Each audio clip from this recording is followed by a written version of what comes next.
Glória a Deus. Glória a Jesus. Glória a Deus. Eu quero cumprimentar toda a igreja com a graça e com a paz do Senhor Jesus. Amém? Pode tomar assentos. Em nome de Jesus. Glória a Deus. Glória a Jesus. Hebreus capítulo de número 11. Hebreus 11. Glória a Deus. Glória a Jesus. Glória a Deus. Hebreus 11. Hebreus 11, capítulo 11, versículo 32. Quem achou, diga graças a Deus. Vocês ouviram que nós temos 3 visitantes na casa? Falaram com os visitantes? Fala com os visitantes, aperta a mão dele, aperta a mão dela. Amém? Aí depois que você falar com o visitante, que você apertar a mão do visitante, aí você procura aí também um irmão que tem um tempo que você não fala com ele, que você nunca mais viu. Aí fala com os antigos também. Né? Fala com os visitantes, fala com os antigos também, senão os antigos vão ficar tristes. Às vezes tem alguém que é antigo, que você nunca mais falou, nunca mais apertou a mão. Amém? Glória a Deus. Eu acho que eu vi os filhos de Kelly aí, não vi? Os gêmeos? Eu vi? Cadê eles? Estou vendo um aqui, outro ali, amém? Estamos revisitando. Glória a Deus. Glória a Jesus. Pronto. Maravilha. Glória a Deus. Hebreus capítulo 11, verso 32. Quem achou, diga graças a Deus. O texto diz assim: e o que mais eu direi? O escritor de Hebreus, do livro aos Hebreus, da carta aos Hebreus, no versículo 32 do capítulo 11, ele começa dizendo assim: e o que mais eu direi? Certamente me faltará o tempo necessário para referir o que a respeito de Gideão, de Baraque, de Sansão, de Jefté, de Davi e de Samuel e dos profetas. Percebam que o escritor do livro de Hebreus, no capítulo 11, conhecido como a galeria dos heróis da fé, percebam que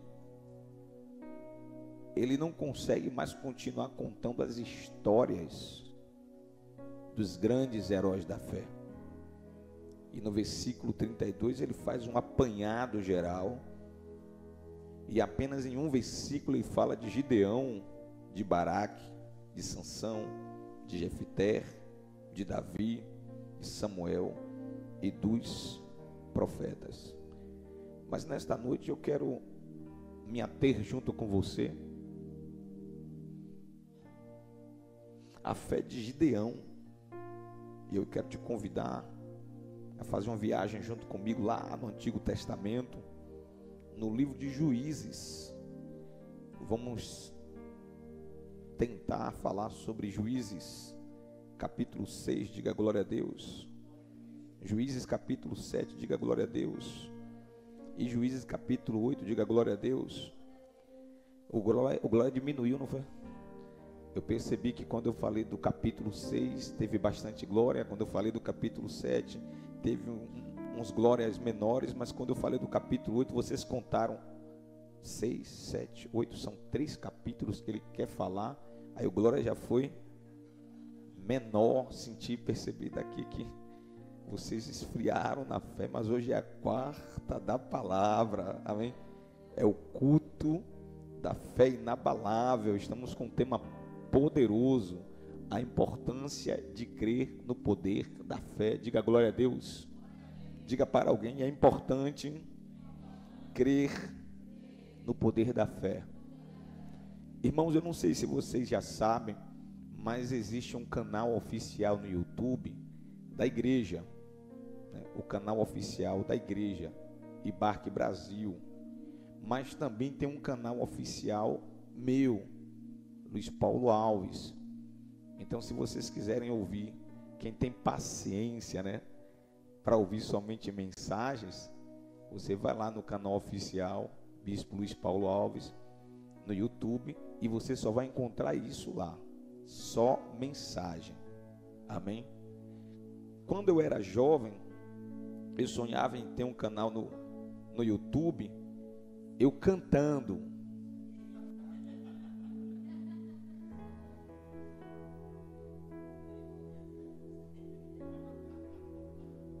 Graças a Deus que você é da Assembleia de Deus, varão. Se você congregasse aqui, eu ia ter que dar uma disciplina. Você deu uma gargalhada que me deixou constrangido. Mas Deus deu um grande livramento para mim e para vocês, quando Deus permitiu que eu inventasse um canal eu cantando, né? Misericórdia.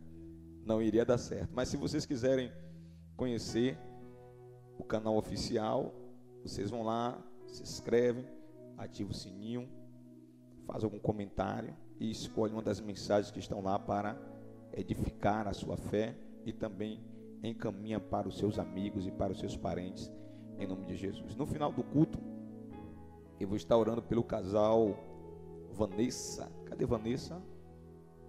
Quem é? Seja bem-vindo em nome de Jesus. E Jairo, seja bem-vindo em nome de Jesus.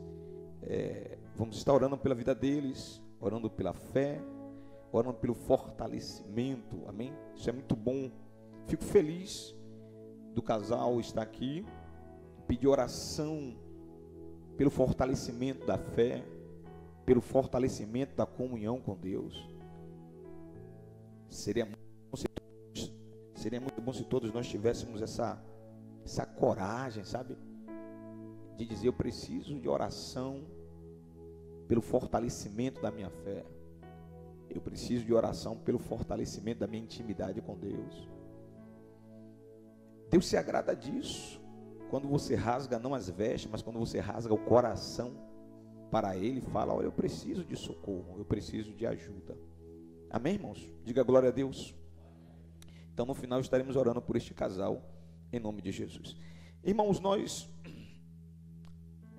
estamos hoje meditando, estudando, aprendendo sobre a fé de Gideão. Gideão que foi juiz, ele está entre os heróis da fé, no capítulo 11 de Hebreus. Eu vou introduzir a mensagem pelo capítulo 8, pulando alguns versículos, e depois a gente volta para o capítulo 6. O capítulo 8, verso 4 de Juízes, eu vou pedir ajuda do povo da mídia, dos midianitas. Hoje a gente vai falar sobre os midianitas, mas não é esses midianitas não, viu, irmãos?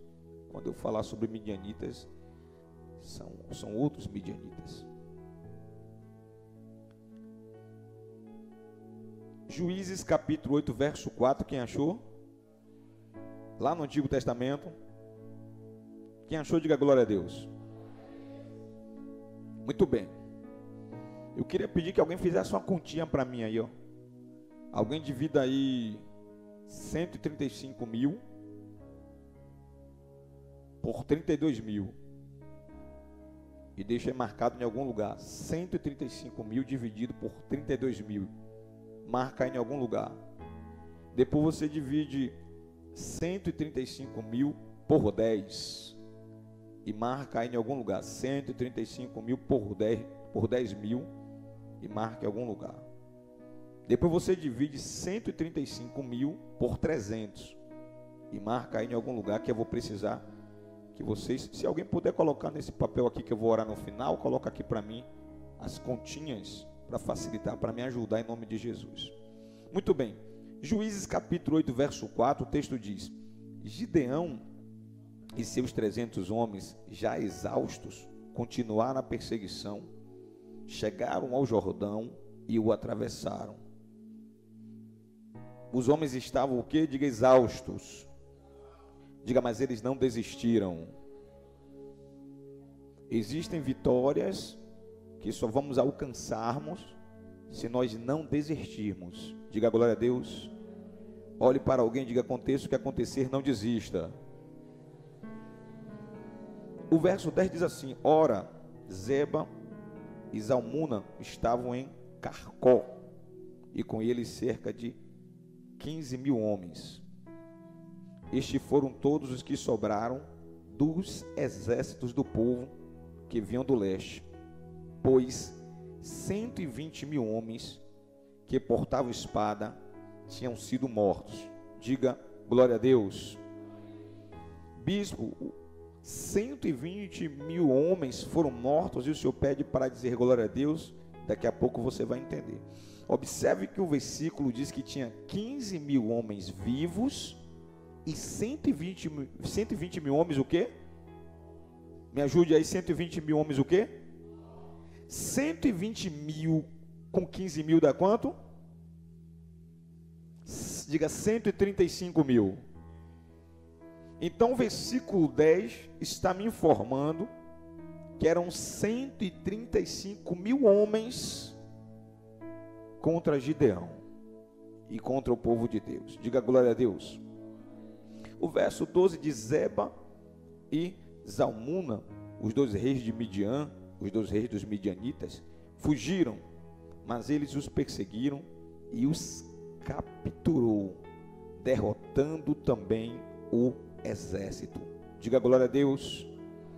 Perceba que agora o texto está dizendo que os 15.000 que estavam vivos, que sobraram, agora foram, diga, derrotados. Muito bem. Versículo 22 do capítulo 8. Os israelitas disseram a Gideão: reine sobre nós, você, seu filho e seu neto, pois você nos libertou das mãos de Midian. Diga glória a Deus. Perceba que uma ação de coragem de Gideão abençoou a vida dele, iria estar abençoando os filhos dele e estaria abençoando os netos dele. Diga glória a Deus. O verso 23 diz: não reinarei sobre vocês. Respondeu-lhe Gideão: nem meu filho reinará sobre vocês. Disse Gideão: o Senhor reinará sobre vocês. Diga glória a Deus e aplauda o Senhor Jesus. Aleluias. Bispo, eu não me entendi. O povo pediu para Gideão reinar, o filho de Gideão e o neto de Gideão. No versículo 23, Gideão está dizendo assim: quem vai reinar sobre vocês é Deus. Em outras palavras, eu vou fazer por vocês tudo o que Deus me orientar. Diga glória a Deus. Verso 28. Assim Midian foi subjugado pelos israelitas e não tornou a erguer a cabeça. Durante a vida de Gideão, a terra desfrutou paz durante 40 anos. Diga 40 anos de paz no governo de Gideão. O versículo 30 diz assim: Gideão teve 70 filhos. Está aparecendo aqui, irmãos? Diga glória a Deus.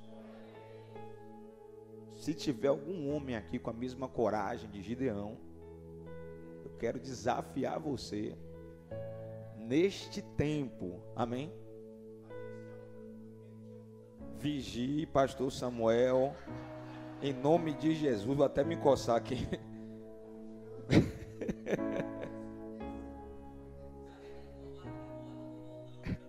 Teve 70 filhos de Gideão, todos gerados, olha o que o texto diz, todos gerados por ele, pois ele tinha muitas mulheres. Acabou o desafio, cancela o desafio, está repreendido todo o desafio, amém?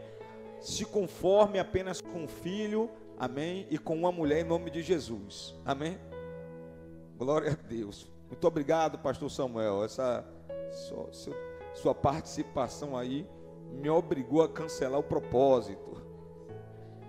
Versículo 32, Gideão, filho de Joás, morreu em idade avançada e foi sepultado no túmulo de seu pai Joás, em Ofra dos Abiezritas. Que nome difícil de falar. É difícil para mim, que tem uma língua um pouco pegada, mas a gente vai dando glória a Deus e aleluia. Então, irmãos, eu comecei a ministração hoje pelo final da carreira, pelo final da história de Gideão, aonde o final da história diz que ele reinou, que ele governou, que ele foi juiz durante 40 anos. Naquela época, um homem podia ter várias mulheres. Diga, isso foi no passado. No presente, um homem só pode ter quantas mulheres?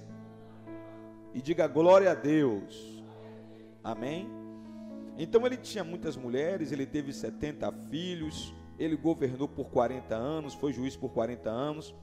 E o final da história de Gideão foi uma história muito bonita para a glória de Deus. Amém? Mas vamos conhecer um pouco mais sobre a fé de Gideão lá no capítulo de número 6.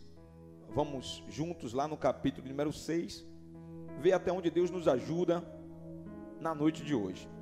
Juízes capítulo 6, verso 1 em diante, o texto diz assim: de novo, os israelitas fizeram o que o Senhor Deus reprovava, e durante 7 anos Deus os entregou nas mãos dos midianitas. 2. Os midianitas dominaram Israel, por isso os israelitas fizeram para si esconderijos nas montanhas, nas cavernas e nas fortalezas abandonadas. Sempre que os israelitas faziam as suas plantações, os midianitas, os amalequitas e outros povos da região leste deles as invadiam, acampavam na terra. Obrigado, meu filho. Glória a Deus. Acampavam na terra e destruíam as plantações ao longo de todo o caminho até Gaza, e não deixavam nada vivo em Israel, nem ovelhas, nem gado, nem jumentos. Verso 5. Eles subiam trazendo seus animais e suas tendas, e vinham como enxames de gafanhotos. Era impossível contar os homens e os seus camelos. Invadiam a terra somente para devastá-la. Por causa de Midian, Israel empobreceu tanto que os israelitas clamavam dia e noite por socorro ao Senhor. Diga glória a Deus. Irmãos, Juízes capítulo 6, verso 1. O texto já começa falando algo terrível a respeito do povo de Deus, porque o verso 1 já começa dizendo: de novo os israelitas fizeram o que o Senhor reprovava. Irmãos, quando você lê o versículo 1 e você vê escrito assim, de novo, isso é algo que precisa chamar a minha atenção e a sua atenção, porque esse de novo aqui chamava muito a atenção de Deus. Obviamente chamava a atenção de Deus de uma maneira negativa, porque quando você medita em todo o livro de Juízes, depois do governo de Josué, porque acredito que todos vocês sabem que o primeiro juiz de Israel foi Josué, o último juiz de Israel foi Samuel. Depois não teve mais juiz, porque Davi assumiu como, Saul assumiu como rei de Israel. Então acabou o período da teocracia e começou o período da monarquia, que veio Saul, Davi e o filho de Davi, Salomão. Começou ali o período da monarquia. Mas de Josué até 1 Samuel era o período dos juízes. E esse período dos juízes foi um período terrível. Por quê? Depois de Josué, Deus continuou abençoando o povo. Mas o povo, daqui a pouco, se prostrava diante de Baal, de Azerá, de Astarote, de poste ídolo, e começava a adorar os deuses estranhos, começava a adorar os deuses pagãos. E Deus levantava um homem, Deus levantava um juiz para ir em socorro do povo. Por causa do pecado do povo, Deus tinha que levantar um juiz para tomar conta do povo. E foi o que aconteceu aqui no capítulo de número 6. De novo, mais uma vez, o povo se prostrou, o povo pecou. E quando eu falo povo, eu estou falando a nação toda. Todo mundo resolveu abandonar a fé. Todo mundo resolveu abandonar a Deus e seguir aos deuses estranhos. E o texto vai dizer que de novo os israelitas fizeram o que Deus reprovava. A maior guerra desse povo nessa época era a adoração versus a incredulidade. Servir a Deus ou servir a Baal. Mas nessa época aqui, na época dos juízes, o povo vivia caindo na fé. Diga misericórdia. Houve uma fase da minha vida, lá quando eu tinha mais ou menos uns 20 anos, que a minha vida era assim, a minha fé era assim. Eu vivia oscilando na fé. Volta e meia eu estava caído, volta e meia eu abandonava a Deus. Eu não tinha uma fé com raiz, eu não tinha uma fé abalizada em Cristo. E quando nós não temos uma fé abalizada em Cristo, vivemos assim, igual às ondas do mar, sobe e desce, sobe e desce.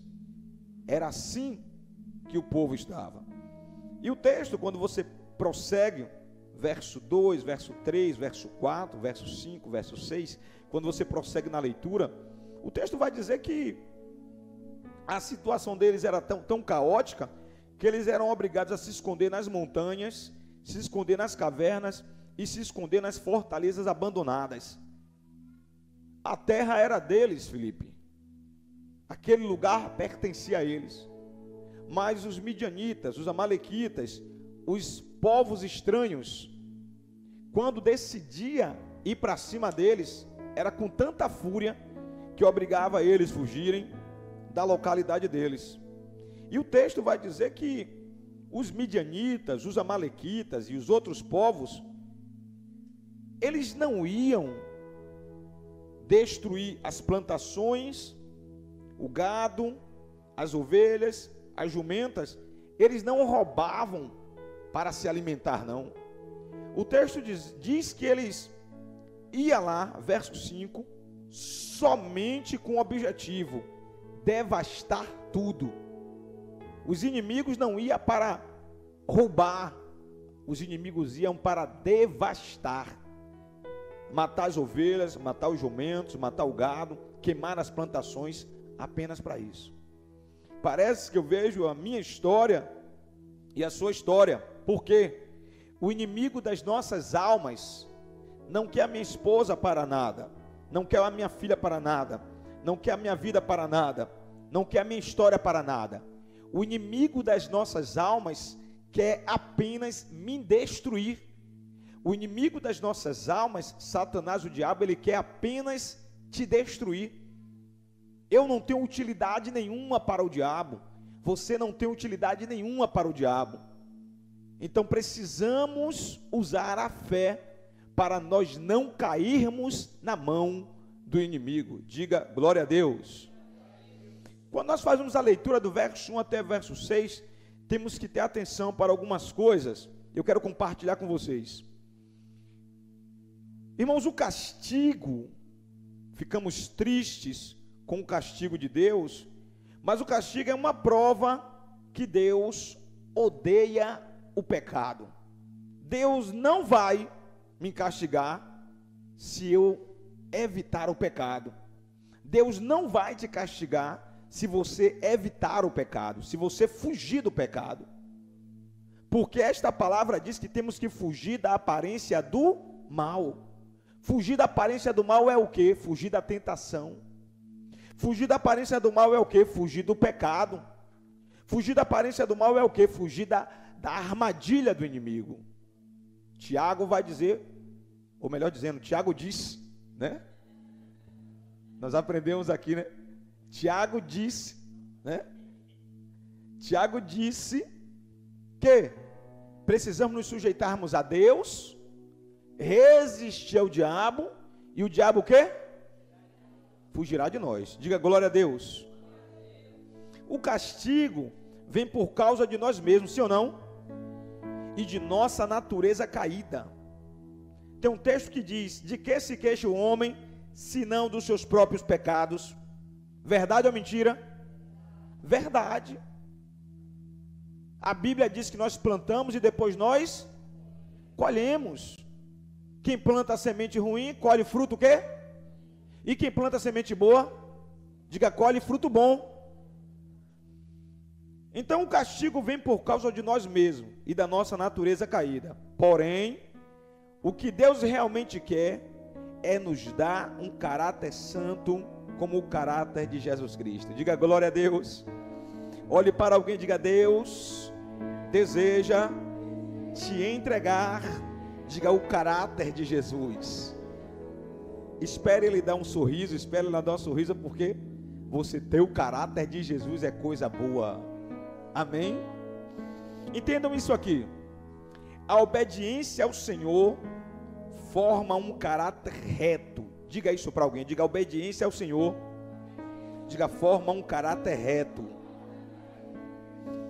Porém o pecado corrói e destrói o nosso caráter.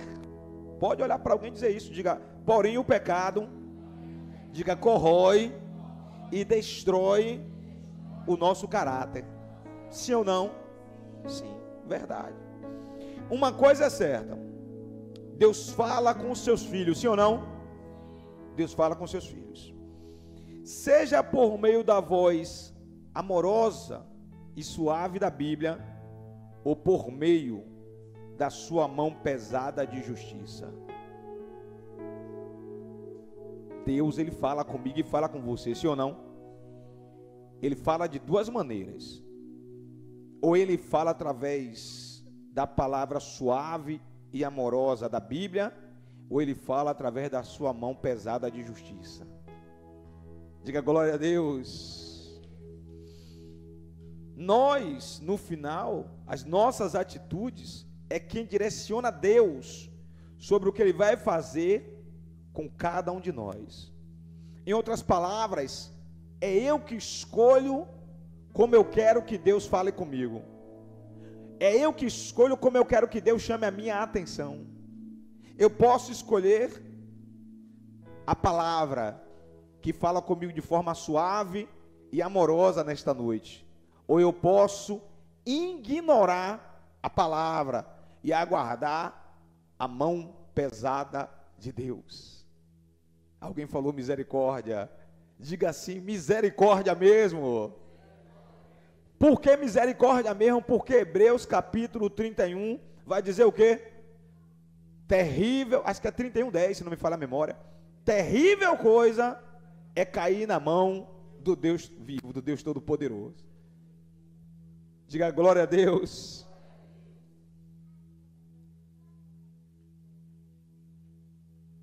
Quando ignoramos a primeira forma de Deus falar, precisamos suportar o peso da segunda forma. Diga glória a Deus. Repita isso comigo, diga: quando ignoramos a primeira forma de Deus falar, diga, precisamos suportar, diga, o peso da segunda forma. Irmãos, eu ignorei, lá quando eu tinha 20 anos, por aí, eu ignorei a forma suave da palavra falar comigo. 17 anos, 18 anos, 19 anos, 20 anos, eu deixava Deus falar comigo da forma suave e amorosa. Aí com 20 anos eu virei rodoviário.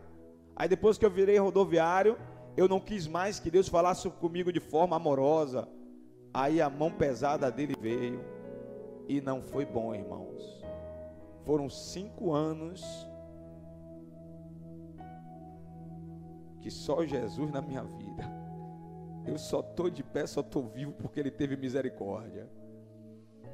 O verso 7 do capítulo 6, versículo 7 do capítulo 6, o texto diz: quando os israelitas clamaram ao Senhor por causa dos midianitas, Ele lhes enviou um profeta que disse: assim diz o Senhor, o Deus de Israel: tirei vocês do Egito, da terra da escravidão. Eu vos livrei do poder do Egito e das mãos de todos os seus opressores, expulsei-os e dei a vocês a terra deles. E também disse a vocês: eu sou o Senhor, o seu Deus. Não adorem os deuses dos amorreus, em cuja terra vivem, mas vocês não me deram ouvidos.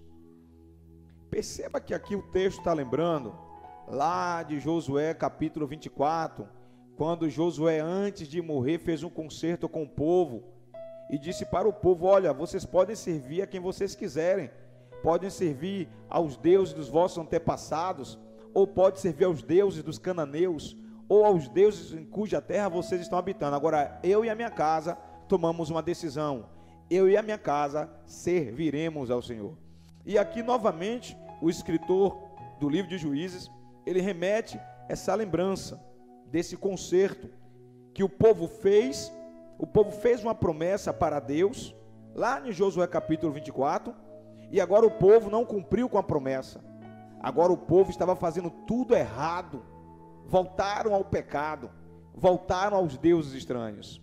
Aí o texto diz, versículo 11: então o anjo do Senhor veio e assentou-se sobre a grande árvore de Ofrá, que pertencia ao Abezrita. Que nome difícil. Joás. Eu não vou mais falar esse nome, eu vou falar Joás. Gideão, filho de Joás, estava malhando o trigo num tanque de prensar uvas para se esconder dos midianitas. Irmãos, observe que esse texto está dizendo que o anjo do Senhor resolveu aparecer para atender ao clamor do povo. O povo começou a clamar, começou a pedir por socorro, e o versículo 11 diz que o anjo do Senhor ouviu o clamor e resolveu vir. Mas Deus havia escolhido um homem para liderar o povo. O nome desse homem era Gideão. Mas observe que quando o anjo chega, esse Gideão, filho de Joás, estava o quê? Diga, escondido. Ele estava malhando trigo no lagar. Se tiver a imagem aí do lugar que malhava trigo e do lugar que prensava as uvas, coloca no telão para o povo ver, o que é uma eira e o que é um lagar, para você saber qual é a diferença entre eira e lagar. Lagar era o tanque de prensar uvas, e eira era o lugar de malhar trigo. Mas malhar trigo na eira iria deixar Gideão à vista, e Gideão estava com medo, então ele precisava se esconder. Então ele estava malhando trigo no lagar, ou seja, no tanque de prensar uvas. Aí eu fico pensando, meu Deus, o homem que Deus escolheu para liderar o povo estava escondido. Diga misericórdia. Algumas vezes eu e você estamos escondidos. Deus quer me usar, Deus quer te usar. Deus quer usar minha vida, Deus quer usar a sua vida. E nós estamos escondidos atrás da incredulidade, atrás do medo. Mas nesta noite, Deus está dizendo para mim e para você: não adianta se esconder, porque eu vou te achar. Diga para alguém: não se esconda, porque Deus te achou nessa noite. Vejam isso aqui. Agora Deus desceu para ajudar o povo, pois estavam no íntimo clamando por socorro, como geralmente os homens fazem quando estão com problemas. É exatamente assim o nosso retrato. Quando está tudo bem, a gente esquece que Deus existe. Mas quando o negócio aperta para o nosso lado, a primeira coisa que nós lembramos é de clamar ao Senhor, é de pedir socorro a Deus. Verso 12. Então o anjo do Senhor apareceu a Gideão e lhe disse: o Senhor está com você, poderoso guerreiro. Tem algumas traduções que dizem: o Senhor está com você, varão valoroso. Olha que nó dá na nossa cabeça, né? O texto anterior diz que o camarada estava escondido com medo dos midianitas. Aí Deus aparece e chama o homem que estava escondido de poderoso guerreiro, ou então de varão valoroso. Diga a Deus: sonda e conhece os nossos corações. O que Deus estava vendo em Gideão não era a ação dele de estar escondido. O que Deus estava vendo em Gideão era uma força que havia dentro do coração dele. Diga glória a Deus. Talvez alguém olhe para você que está me ouvindo agora. Talvez alguém olhe para você e não te dê nada. Talvez alguém olhe para você e diga que você é só mais um no meio da multidão. Mas o Deus que eu estou pregando nesta noite, Ele nos reuniu neste lugar para dizer: eu estou olhando o seu coração. Tem uma força dentro de você. Tem um potencial dentro de você. E você precisa desenvolver esse potencial. Como bispo, exercitando a sua fé. Confiando em Deus acima de tudo. Diga glória a Deus. Olha isso aqui, igreja. Verso 11. O verso 11, o homem estava escondido dos inimigos. No verso 12, mesmo com medo, Deus já chegou logo chamando ele de poderoso guerreiro. E mais adiante ainda, vai garantir que Gideão vai salvar Israel dos midianitas. Deus chamou Gideão assim, não por sua experiência de vida, que eram poucas naquele momento, mas pelo grande potencial que Deus viu dentro de Gideão para realizar um grande projeto divino. Será que foi assim com você também? Eu acredito que sim. Eu acredito que a história de Gideão, ela se repete na sua história. Ela se repete na sua vida. Talvez quando você levantou a mão, alguém disse assim: não vai passar de 3 meses. Mas olha onde que você está. Com toda a dificuldade do mundo, olha onde você está. Glória a Deus. Por quê? Porque Deus viu dentro de você um grande potencial para realizar um grande projeto divino. Diga glória a Deus. Diga assim: qual é o grande projeto divino, bispo? Fale mais alto, diga: qual é o grande projeto divino? Saquear o inferno e povoar os céus. Existem vidas lá fora que Satanás, o diabo, quer destruir. Existem vidas lá fora que Satanás, o diabo, quer matar. Mas Deus te levantou, Deus te chamou para ajudar no plano de redenção, para alcançar essas vidas, para salvar essas almas para o reino de Deus. Aplauda o Senhor Jesus. Glória a Deus. No verso 13, Gideão fala assim: ah, Senhor, se o Senhor está conosco, por que aconteceu tudo isso? Onde estão todas as suas maravilhas que os nossos pais nos contaram? Quando eles diziam: Não foi o Senhor que nos tirou do Egito? Mas agora o Senhor nos abandonou e nos entregou nas mãos dos midianitas. Olha, irmãos, o que Gideão fala para o próprio Deus. Porque esse anjo do Senhor é uma teofania do próprio Deus. E olha o que ele fala duas coisas terríveis. A primeira coisa que ele faz uma afirmação no versículo 13, que Deus abandonou o seu povo. A segunda afirmação dele, ele diz que Deus, além de abandonar, entregou o povo na mão dos midianitas. Percebam como nós somos injustos. Da mesma forma como Gideão estava sendo injusto com Deus, eu e você também somos. Olha só, verso 1, o texto diz: de novo os israelitas fizeram o que era mal. De novo os israelitas fizeram o que Deus reprovava. Verso 13, Gideão faz uma afirmação: o Senhor nos abandonou e nos entregou. Irmãos, o verso 1 está dizendo que de novo o povo fez o quê? Diga o que era mal. Irmãos, Deus vinha tendo paciência com o povo há muito tempo. Deus vinha tendo paciência, é isso que o versículo 1 está dizendo. Deus vinha tendo paciência, Deus vinha usando profetas, Deus vinha dando livramentos, Deus vinha dando provisão, Deus vinha cuidando, mas chega um momento que até a paciência de Deus acaba. E quando a paciência de Deus acaba, os inimigos estão por perto. E foi o que aconteceu.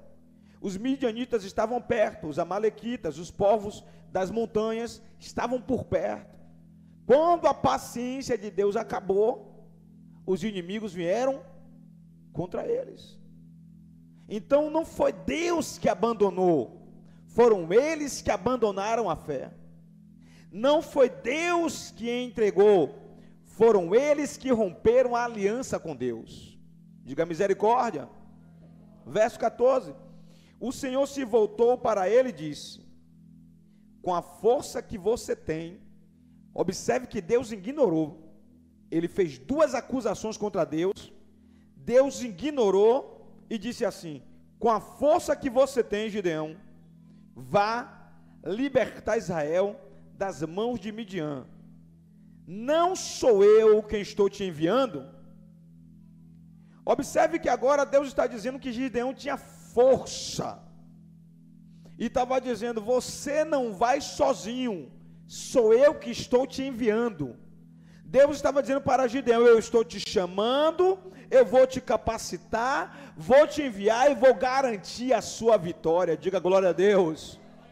Parece que eu vejo Deus falando com algumas pessoas aqui nessa noite: fui eu que te chamei, sou eu que estou te capacitando e sou eu que vou te enviar, sou eu que vou garantir a sua vitória. Diga glória a Deus. Precisamos entender isso aqui, ó. Deus nos chamou para o obedecer e viver pela fé. Diga amém. Fé, irmão, significa isso: obedecer a Deus em tudo. O problema é o nosso mundo prático de hoje. O nosso mundo prático de hoje ri da fé. Nós não nos importamos nos dias de hoje com a fé. Mas a verdade é que sem fé nem haveria mais vida no mundo. Diga misericórdia. O verso 15 diz assim: ah, Senhor, respondeu Gideão, como posso libertar Israel? Meu clã, a minha família, somos os menores, somos os menos importantes de Manassés, e eu sou o menor da minha família. Observe que isso aqui se chama autossabotagem. Gideão estava ouvindo Deus falar, que estava chamando ele, que seria com ele, que daria vitória a ele, que ele seria a pessoa que estaria na frente da batalha. Em vez dele obedecer a Deus, olha o que ele vai falar: a minha família é a menor, a minha família é a menos importante de Manassés. E ele ainda fala assim: e eu sou o menor da minha família. Às vezes eu e você somos assim, olhamos para a nossa família, olhamos para a nossa origem, olhamos para o nosso bairro, olhamos para a cor da nossa pele, olhamos para o nosso cabelo, olhamos para a casa que moramos, quando na verdade Deus está dizendo: olhe para o alto, porque é do alto que vem o meu e o teu socorro. Diga glória a Deus. Aí Deus responde para ele, Deus diz assim: eu estarei com você, respondeu o Senhor, e você derrotará todos os midianitas, como se fossem um só homem. Diga glória a Deus. Olhe para alguém, diga: não tenha medo. Diga: Deus estará com você. E Gideão prosseguiu, verso 17: se de fato eu posso contar com o teu favor, dai-me um sinal de que tu és, que és tu que está falando comigo. Vejam isso, igreja. Gideão pede para Deus um sinal. A mesma coisa os fariseus fizeram lá no Novo Testamento, vocês devem lembrar, né? Me dê um sinal. Deus não gosta muito desse negócio de viver pedindo sinal. Deus gosta que você confie nele. Deus gosta que você use a fé. Deus não gosta muito disso não, mas às vezes ele atende por sinais. Verso 18: peço-te que não vá embora, até que eu volte e traga a minha oferta, e coloque a minha oferta diante de ti. Diga glória a Deus. A fé de Gideão agora começa a mudar. Ele já começa a entender que Deus tem um negócio na vida dele, e ele já toma uma postura de honrar a Deus. Como? Indo buscar uma oferta para entregar para o anjo. Diga glória a Deus. E o Senhor se agradou e respondeu: esperarei você até você voltar. Diga glória a Deus. Vamos analisar uma verdade aqui. Quando olhamos a olhos nus para o perfil de Gideão, ficamos pensando porque Deus escolheu ele. Com a gente também é assim, sabia? Sabia que nós olhamos uns para os outros e ficamos pensando: por que Deus escolheu ele? Por que Deus escolheu ela? Sabia disso? A gente para assim, porque nós nos achamos melhores do que os outros, sabia? A Bíblia diz que nós temos que olhar para o nosso irmão como se ele fosse maior do que nós, mas nós não somos assim não. Nós nos achamos maiores do que os outros, mais importantes, mais bonitos, mais instruídos, mais capacitados, mais preparados. Nós somos assim. Mas Deus escolhe as coisas fracas para confundir as... Você está aí? Diga amém. Mas Deus escolhe as coisas fracas para confundir as fortes. Gideão não era um homem de grande fé ou de grande coragem. Por isso Deus teve paciência e zelo para transformar ele em uma liderança segundo a sua vontade. Verso 19: Gideão foi para casa, preparou um cabrito e com uma arroba de farinha fez pães sem fermento, pôs a carne no cesto e o caldo numa panela e trouxe-os para fora e ofereceu-os a ele sobre a grande árvore. E o anjo de Deus lhe disse: apanha a carne e os pães sem fermento, ponha-os sobre a rocha e derrame o caldo. Assim Gideão fez. Com a ponta do cajado que estava à sua mão, o anjo do Senhor tocou a carne e os pães sem fermento. Fogo subiu da rocha, consumindo a carne e os pães, e o anjo do Senhor desapareceu. Diga glória a Deus. Quando Gideão viu que era o anjo do Senhor, o próprio Deus ou o próprio Cristo, segundo a tipologia, exclamou: ah, Senhor soberano! Vi o anjo do Senhor face a face. Disse-lhe, porém, o Senhor: paz seja com você, não tenha medo, você não morrerá. Diga glória a Deus. Olhe para alguém e diga: paz seja contigo. Diga: não tenha medo. Diga: você não morrerá. Gideão construiu ali um altar em honra do Senhor e lhe deu este nome: o Senhor é a paz.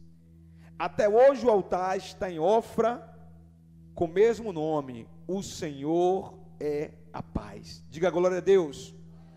Quando nós olhamos esses versículos, percebemos que Gideão matou um cabrito, pegou uma arroba de farinha, fez pães sem fermento, separou a carne, separou o caldo para honrar o anjo do Senhor.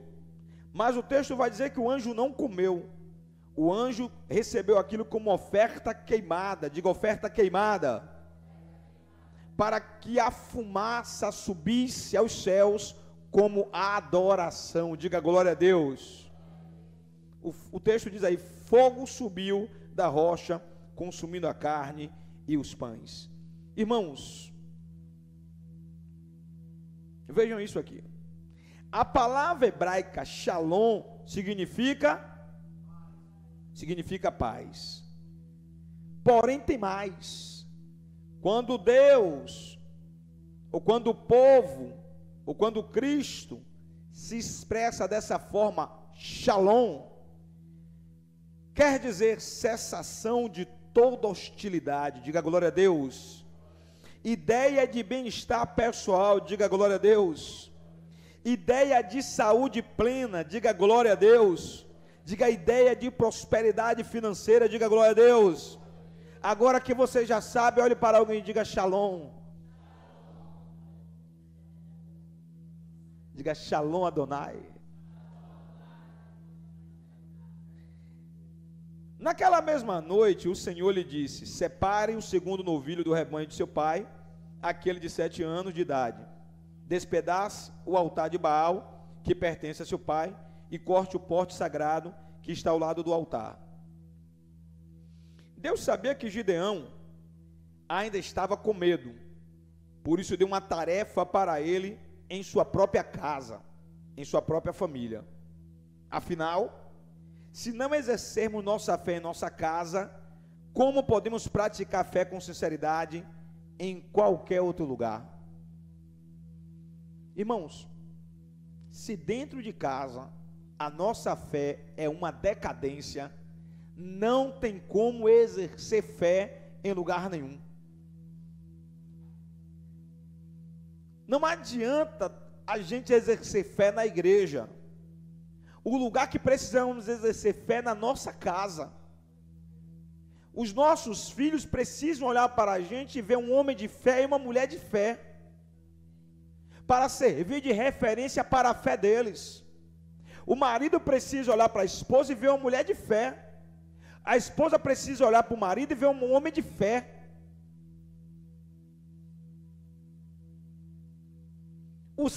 Os pais que têm filho crente, filha crente, precisam olhar para o filho, olhar para a filha e ver um filho crente, que usa a fé.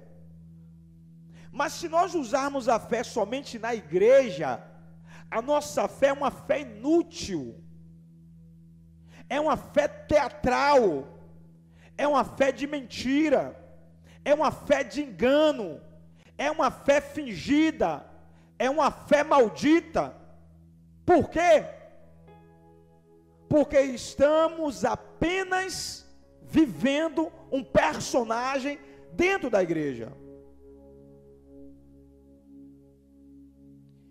Quem exercita a fé dentro de casa, não dá palavrão,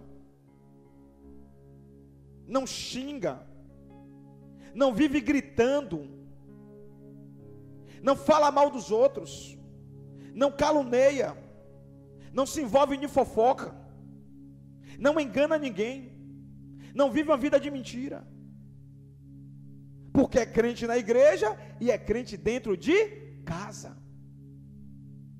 Aí você não é um personagem, você é um adorador. Porque você adora na igreja e adora em casa. Adora na igreja e adora no trabalho. Adora na igreja e adora no ponto de ônibus. Adora na igreja e adora dentro do Uber. Adora dentro da igreja e adora no shopping. Adora na igreja e adora no metrô. Porque você tem identidade.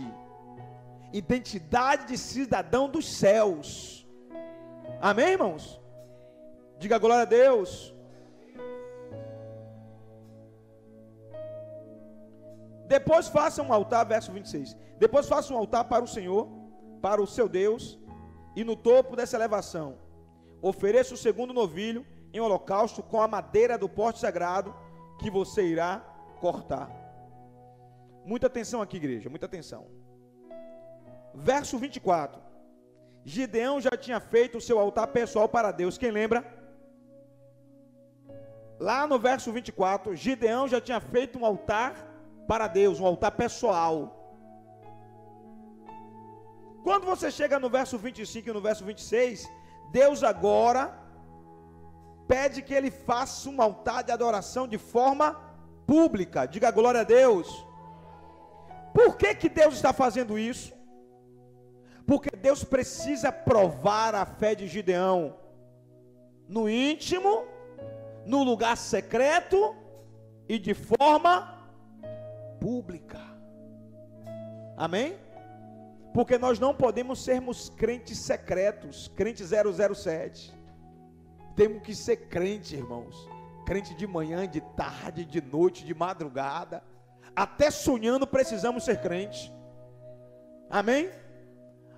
Você tem que ser crente, irmão, de uma maneira que se o diabo tentar entrar na sua mente de madrugada, você sonhando, quando ele tentar entrar, ele pula, vai embora e diz assim, não, aqui é crente.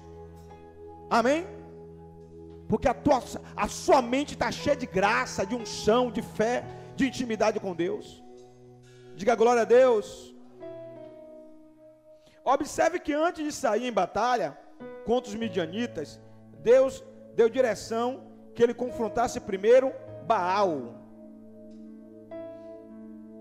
Repita isso aqui comigo, ó. Para vencer grandes guerras, precisamos usar a fé para vencer primeiro as guerras menores, que às vezes nascem em nossa própria casa.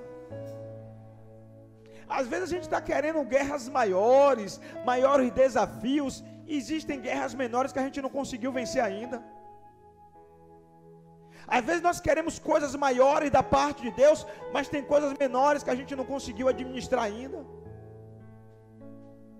Vença primeiro as pequenas guerras, vença primeiro as pequenas batalhas, vá se aparelhando dia após dia, vá se aparelhando degrau a degrau.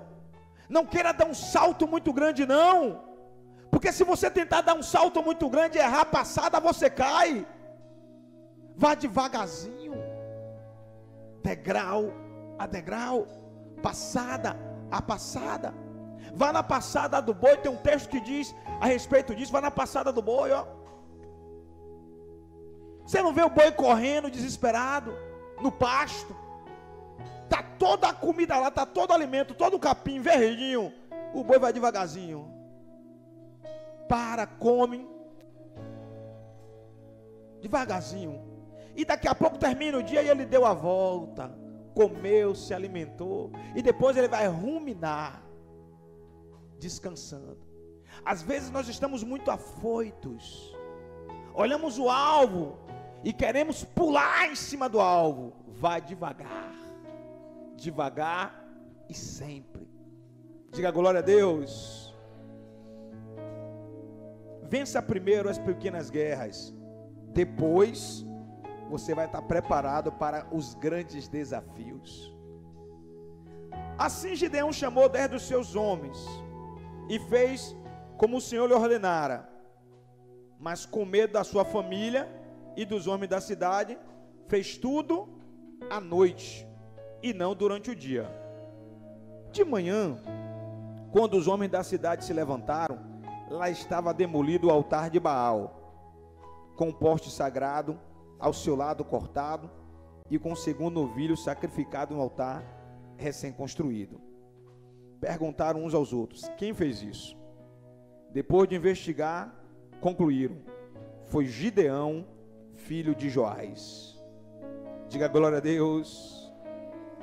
Os homens da cidade disseram a Joás: traga seu filho para fora, ele deve morrer, pois derrubou o altar de Baal e quebrou o poste sagrado que ficava ao seu lado. Verso 31. Joás, porém, respondeu à multidão hostil que o cercava e queria matar o seu filho Gideão: vocês vão defender a causa de Baal? Estão tentando salvar Baal? Quem lutar por ele será morto pela manhã. Se Baal fosse realmente um Deus, poderia defender-se quando derrubaram o seu altar. Diga glória a Deus. Irmãos, por que precisamos primeiro vencer as guerras menores, as batalhas menores? Por esse motivo aqui. O versículo lá em cima, ó. Cadê o versículo? Versículo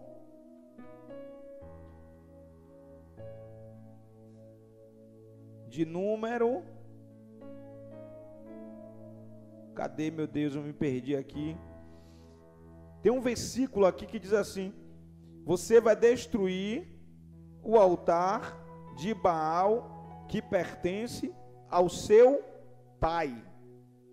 Está escrito aqui em algum lugar. 25. Vamos voltar lá. Naquela mesma noite o Senhor disse para eles: separe segundo novilho do rebanho de seu pai, aquele de 7 anos, despedace o altar que pertence a quem? E corte o poste sagrado que está do lado do... Perceba que no versículo 25 está dizendo que o altar pertencia a quem? Ao pai de quem? Mas no versículo 31 é o pai de Gideão que está convertido.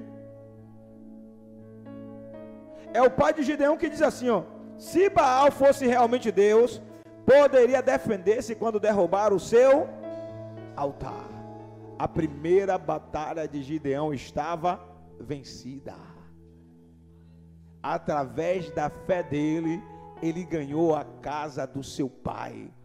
Porque uma vez o seu pai do lado dele, toda a família estaria do lado dele. Diga glória a Deus.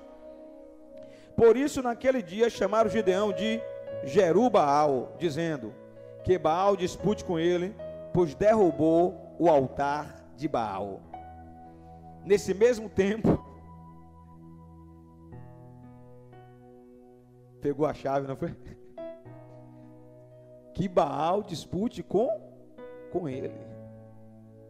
Nesse meio tempo, todos os midianitas, amalequitas e outros povos que vinham do leste uniram os seus exércitos, atravessaram o Jordão e acamparam no vale de Jezreel. Então o Espírito do Senhor apoderou-se de Gideão. Então o Espírito do Senhor apoderou-se de Gideão. Irmãos, até esse momento, eita glória, até esse momento, Gideão já começou a vencer batalhas apenas ouvindo a voz de Deus, apenas recebendo a orientação de Deus. Mas agora a batalha era maior, o desafio era maior, e o texto diz: então o Espírito do Senhor apoderou-se de Gideão, e ele, com toque de trombeta, convocou todos para segui-lo. Diga glória a Deus. Irmãos, eu não sei se você entendeu, mas o texto está dizendo que quando o Espírito de Deus entra em nós, é para nos autorizar a vencer batalhas maiores. Diga glória a Deus. Bispo, e tem respaldo bíblico? Tem, como diz Bruno: maior é o que habita em mim do que o que habita no mundo. Maior é o que habita em você do que o que habita no mundo. O Espírito de Deus vai te capacitar a vencer essa adversidade. Diga glória a Deus. Enviou mensageiros a todo Manassés, chamando-os as armas, e também a Asséia, Zebulon e a Naftali, que também subiram ao seu encontro. E Gideão disse a Deus: quero saber se vais libertar Israel por meu intermédio, como prometeste.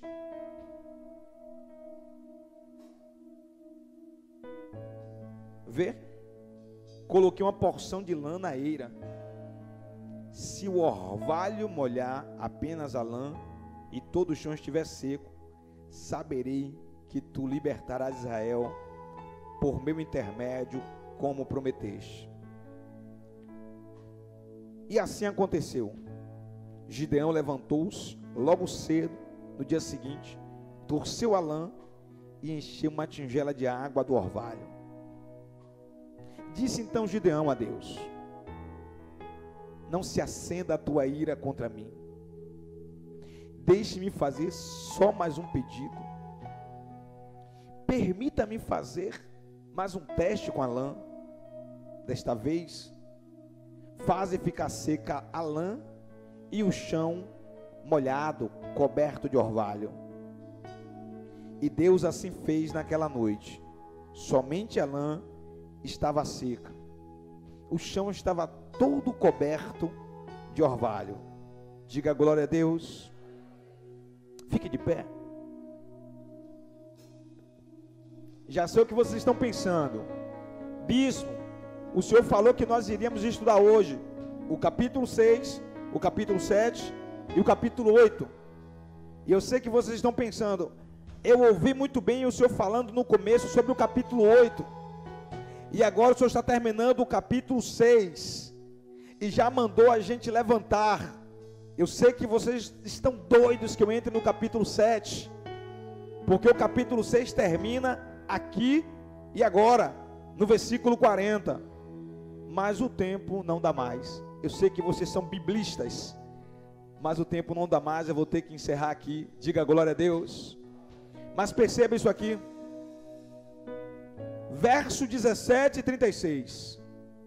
Por 2 vezes Gideão fez Deus se lembrar da promessa de livrar Israel através da vida dele. Diga glória a Deus. Verso 17 e 36. Por 2 vezes Gideão pediu sinais a Deus. Verso 37 e 40. Por 2 vezes Gideão pediu provas a Deus sobre sua promessa de livrar o povo. A prova do lã e do chão molhado com orvalho. E depois a prova da lã molhada e do chão seco, ou vice-versa. Por 2 vezes Gideão pediu provas a Deus sobre a promessa de livrar o povo. Deus não gosta disso não, mas atendeu Gideão a si mesmo. Diga glória a Deus. Irmãos, a gente encerra aqui, não dá para eu avançar mais. Irmãos, só existe um momento na Bíblia que Deus disse: fazei prova de mim. Malaquias capítulo de número 3. Quando Deus estava falando a respeito dos dízimos e das ofertas, Ele disse: fazei prova de mim, se eu não vos abrir a janela dos céus. Em outras palavras, Ele estava dizendo assim: se eu não te abençoar, aí você faz prova. Mas eu vou te abençoar tanto que você nem vai precisar fazer prova. Diga glória a Deus. Fora disso, você não vai ver nenhum texto Deus autorizando a mim e a você a pedir provas de que Ele é na minha vida e na sua vida. Deus vai nos dizer, do Antigo Testamento até o Novo Testamento, que devemos confiar nele, confiar nas suas promessas, confiar na sua voz, usar a fé acima de tudo, mas fazer prova dele, não. Fomos nós que inventamos esse negócio de vou fazer prova com Deus. Fomos nós que criamos isso. É Deus dizendo, eu vou te abençoar, e você dizendo, vou fazer prova. É Deus dizendo, tu vai casar, e você dizendo, vou fazer prova. É Deus dizendo, tu vai ser pai, vai ser mãe, e você dizendo, vou fazer prova. É Deus dizendo, eu vou prosperar sua vida financeira, e você dizendo, vou fazer prova. É Deus dizendo, eu vou te curar dessa enfermidade, e você dizendo, vou fazer prova. Irmão, se Deus está falando que vai fazer, você toma posse. Se Deus está dizendo que vai fazer, você levanta a mão e diz assim, amém, eu tomo posse. Diga glória a Deus. Porque quem está falando é Deus. E esta palavra diz que ele não é homem para mentir, e não é filho de homem para se arrepender. O que ele fala, ele cumpre. Diga glória a Deus.